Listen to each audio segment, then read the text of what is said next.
அம்மு நீ கேட்ட மாதிரி 2 மணி நேரமா அலைஞ்சு மட்டன்ல இருந்து மல்லித்தழை வரைக்கும் எல்லாமே வாங்கி வந்துட்டேன். பிரியாணி சேர்த்துக்கு எல்லாமே ரெடி.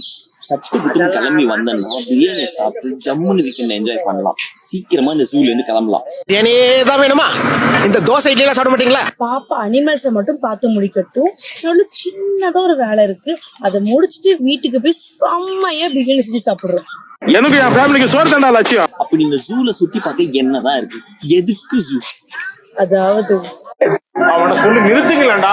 முன்னாடி எல்லாம் முழுசா காடு, சோ அனிமல்ஸ பாக்குறதுக்குன்னு உண்டாக்கப்பட்டதுதான் ஜூ. ஆனா இப்போ ஜூவோட தேவையே வேற. நிறைய அனிமல்ஸ் குறைஞ்சுக்கிட்டே வருது, நிறைய ரீசன்ஸால. அப்படிப்பட்ட அனிமல்ஸ பாதுகாப்பா வச்சுக்கிறதுக்கு தேவையான இடம் ஒரு ஜூ. மக்களுக்கும் குழந்தைங்களுக்கும் அனிமல்ஸ் பத்தி அவேர்னஸ் கொடுக்கறதுக்கு, அவங்க அனிமல்ஸ பார்க்கும்போது அதோட பிஹேவியர், அதோட தேவையெல்லாம் நம்மளால புரிஞ்சுக்க முடியும். அடுத்தது ரிசர்ச்சுக்கு தேவைப்படுது. ஏதாவது ஒரு அனிமல்ஸ்க்கு உடம்பு சரியில்லை அப்படின்னா அது எதனால கண்டுபிடிச்சு மத்த அனிமல்ஸ்க்கு பரவாம அதுக்கான மருந்து எல்லாம் கண்டுபிடிக்கிறதுக்கும் ஜூ தேவைப்படுது. முக்கியமா நமக்கும் அனிமல்ஸ்க்கு உண்டான கனெக்ஷனை புரிஞ்சுக்க முடியும். இப்ப புரியுதா? என்னங்க எனக்கு ஒண்ணுமே புரியலையா? தெரியாம சொல்லிட்டேன். ஏதோ சின்ன வேலை இருக்குன்னு சொன்னால அதை மட்டும் முடிச்சுட்டு சீக்கிரமா வீட்டுக்கு போலாம், பசிக்குது. பாப்பாக்கு பர்த்டே வருது இல்ல? ஆமா வருது.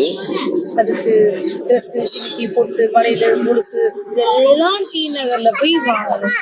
அதுதானா திரணனா